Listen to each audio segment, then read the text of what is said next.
আসসালামু আলাইকুম, কেমন আছেন সবাই? আশা করি সবাই ভালো আছেন। আলহামদুলিল্লাহ আমিও ভালো আছি। তো আজকে আবার নিয়ে আসলাম নতুন একটি ভিডিও। আজকে আমি আমার পরিবারের জন্য কি কি রান্না করছি সেই রেসিপিগুলোই আপনাদের সাথে শেয়ার করব। আজকে আমি রান্না করব চাইনিজ খাবার। তো আমি কিভাবে নিজের পরিবারের জন্য চাইনিজ খাবার রান্না করি সেগুলোই আপনাদের সাথে শেয়ার করব। যদি ভিডিওটা ভালো লাগে অবশ্যই লাইক কমেন্ট করবেন, আমার চ্যানেলটাকে সাবস্ক্রাইব করে দিবেন।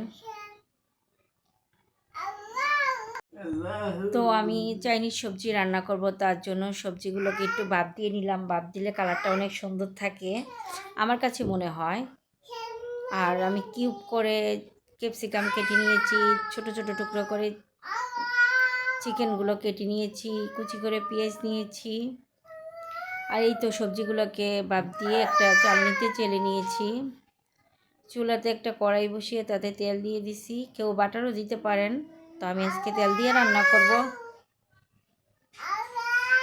তেলটা গরম হয়ে যাওয়ার পর আমি দিয়ে দিব চিকেনগুলোকে।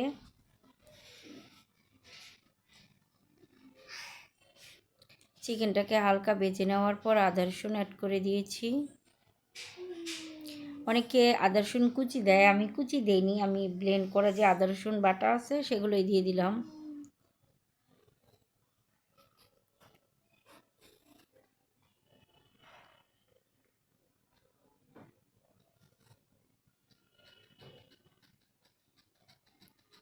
আমার চেয়ে অনেকেই সুন্দর করে রান্না করতে পারে। তো আমি যেভাবে রান্না করি সেই রেসিপিগুলাই বা আমি আমার ফ্যামিলির জন্য যেভাবে রান্না করে থাকি চাইনিজ খাবার, সেটাই আপনাদের সাথে শেয়ার করতেছি।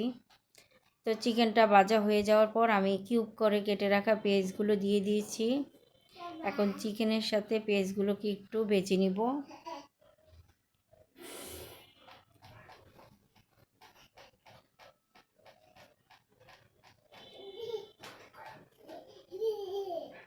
চিকেনের সাথে পেঁয়াজগুলোকে একটু ভেজে নেওয়ার পর এখন আমি ক্যাপসিকামগুলোকে দিয়ে দিব। ক্যাপসিকামগুলোকে কিউব করে কেটে নিয়েছি।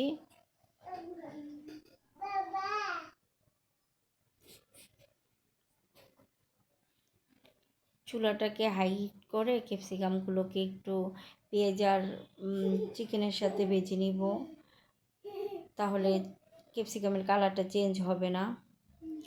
এই তো পেঁয়াজ আর মুরগির মাংসের সাথে ক্যাপসিকামটাকে একটু ভেজে নিলাম। এখন আমি বাদ দিয়ে রাখা সবজিগুলো দিয়ে দিব। গাজর, ব্রকলি আর হলো পেঁপে আমি হালকা বাদ দিয়ে নিয়েছি, যাতে কালারটা একটু সুন্দর থাকে, সব কিছু একটু পারফেক্ট কালার থাকে তার জন্য। এখন চিকেনের সাথে সবগুলো সবজিকে ভালোভাবে একটু কষিয়ে নিব। কষিয়ে নেওয়ার পর পরিমাণ মতো পানি অ্যাড করে দিব। চাইনিজ সবজিতে ততটা পানি লাগে না, যেহেতু আমি এগুলো হালকা পরিমাণ কষিয়ে নিব আর এবং বাদ দিয়ে নিয়েছি, তার জন্য অল্প পরিমাণ পানি দিলেই হয়ে যাবে।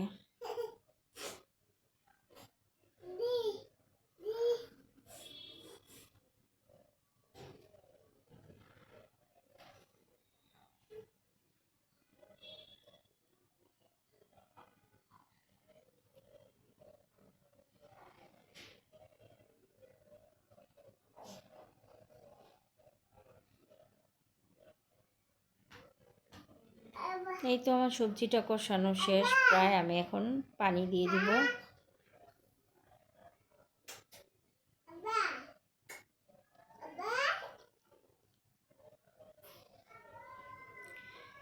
মূলত আমার রান্নাঘরে কিচেনে যে থাই গ্লাস আছে, থাই গ্লাসে রোদের আলো পড়ছে, এই জন্য হলুদ হলুদ দেখা যাইতেছে, আসলে অ্যাকচুয়ালি হলুদ না।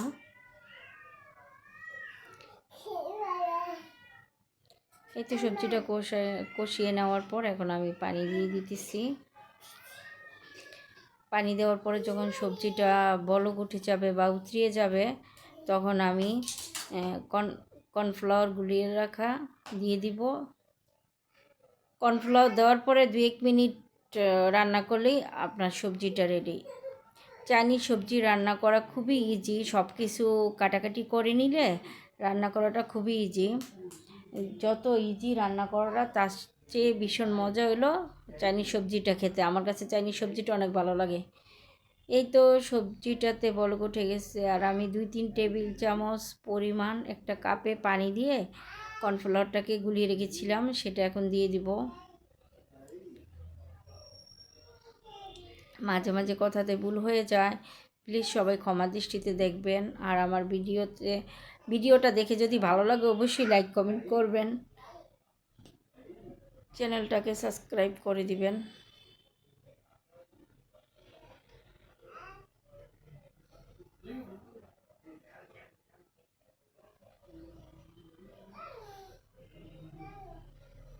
এই তো আলহামদুলিল্লাহ আমার চাইনিজ সবজিটা হয়ে গেছে। বিয়ে বাড়িতে কিন্তু এই চাইনিজ সবজিটা আমার অনেক ভালো লাগে। আমার এমনিতে চাইনিজ সবজিটা আমার অনেক পছন্দ, অনেক ভালো লাগে। তেল মশলা খুবই কম, সবজি চিকেন খুবই হেলদি খাবারটা, তার জন্য আমার অনেক ভালো লাগে। দেখুন কালারটা কত সুন্দর হয়েছে।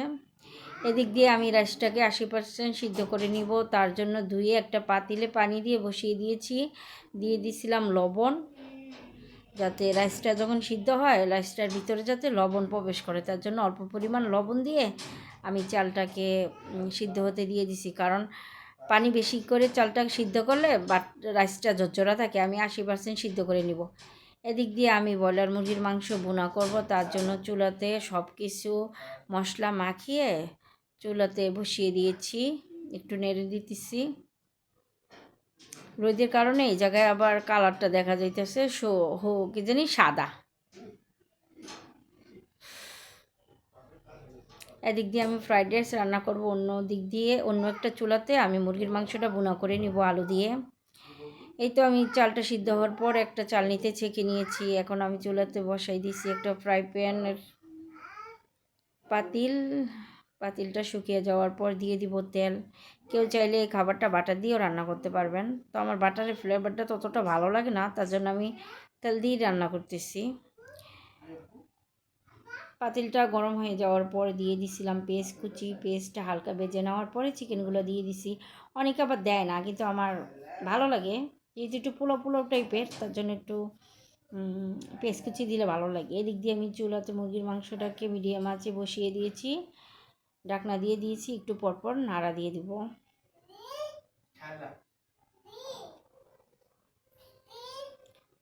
এদিক দিয়ে আমার চিকেনটা ভাজা হয়ে গেছে, আমি এখন আদা রসুন অ্যাড করে দিব।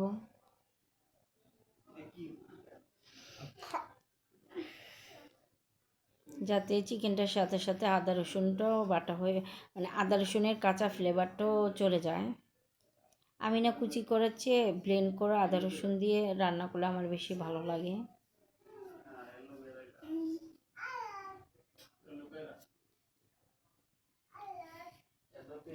চিকেনটা ভাজা হয়ে গেছে, আর একটু ভেজে নিব। ভেজে নেওয়ার পর আমি ক্যাপসিকাম আর গাজর কুচি দিয়ে দিব। এদিক দিয়ে আমার চিকেনটার থেকে অনেকটুকু পানি উঠছে, তো মূলত এই পানিটা দিয়ে কষিয়ে কষিয়ে চিকেনটাকে একদম মাখা মাখা করে কষিয়ে নেওয়ার পর যখন আলাদা তেল উঠে যাবে আর কোনো পানি থাকবে না, তখন আমি পরিমাণ মতো জল দিয়ে দিব। এদিক দিয়ে মোটামুটি চিকেনটা ভাজা হয়ে যাইতেছে, কালারটাও চেঞ্জ হয়ে গেছে চিকেনের, মানে মুরগির মাংসটার কালারটা চেঞ্জ হয়ে গেছে। এখন আমি ক্যাপসিকাম আর গাজর কুচি করে রেখেছিলাম সেগুলো দিয়ে দিতেছি। এখন আমি মুরগির মাংসের সাথে ক্যাপসিকাম আর গাজরটাকে ভালোভাবে নেড়ে মিশিয়ে নিব। মিশিয়ে নেওয়ার পর 5 মিনিটের মতো ভেজে নিব, তারপর আমি রাইসটাকে অ্যাড করে দিব। কারণ চাইনিজ খাবার আপনার গ্যাসটা একটু বাড়িয়ে দিয়ে রান্না করলে ভালো হয়, তাহলে কালারটা সুন্দর থাকে।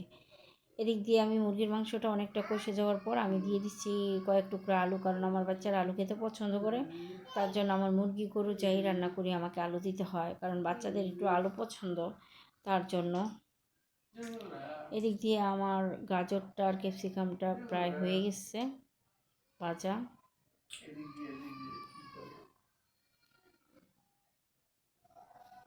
আবার একটু নেড়ে দিব মুরগির মাংসটাকে। অনেকে চিলি চিকেন তৈরি করে, তো যে আমার না আলু দিয়ে ঝোলটাই বেশি ভালো লাগে ফ্রাইড রাইস বা সাদা ভাতের সাথে। তো গাজর আর ক্যাপসিকাম চিকেনটা ভাজা হয়ে যাওয়ার পর আমি রাইসটা দিয়ে দিলাম। এখন ভালোভাবে নেড়ে মিশিয়ে নেব। মিশিয়ে নিয়ে আমি দমে বসিয়ে দিব, যাতে যে 20% রাইসটা সিদ্ধ বাকি আছে সেটা দমে হয়ে যাবে। দেখুন দেখতে কতটা ইয়ামি লাগতেছে ফ্রাইড রাইসটা। বিরিয়ানি পোলাও চেয়ে না আমার বাচ্চারা ফ্রাইড রাইসটা খেতে বেশি পছন্দ করে, তার জন্য আমি প্রায় সময় আমাকে ফ্রাইড রাইসটা তৈরি করে দিতে হয়।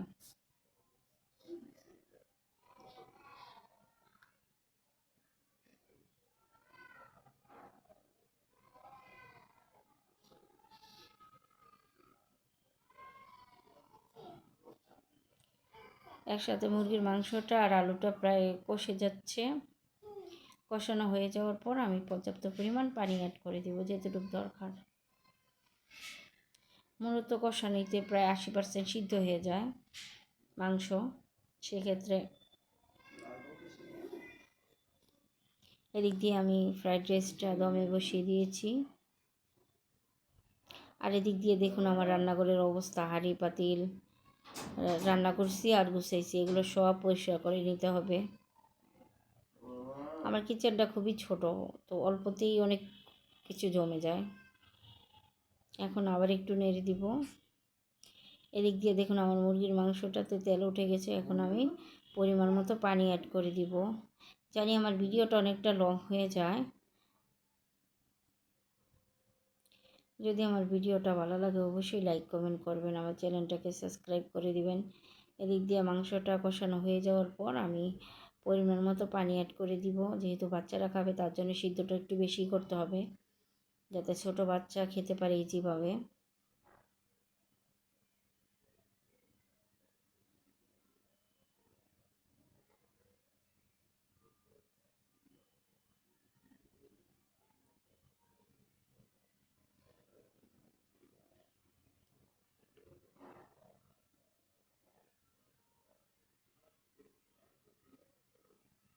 এই তো আলহামদুলিল্লাহ আমার ফ্রাইড রাইসটা হয়ে গেছে। চিকেনটা প্রায় হওয়ার পথে, আর একটু ঝোল শুকাবে। তারপর আমি গরম মশলা দিয়ে চুলাটাকে অফ করে দিব। এই তো ছিল আজকে আমার দুপুরের রান্নাবান্না আমার ফ্যামিলির জন্য।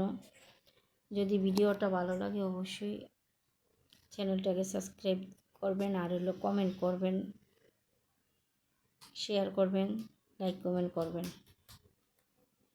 এই তো এখন সব টেবিলের পরে এনেছি, এখন সবাই মিলে খেতে বসবো। ফ্রাইড রাইস, আলু দিয়ে মুরগির মাংস ভুনা, দেখেছেন কতটা ইয়ামি লাগতেছে। আর হলো চাইনিজ সবজিটা।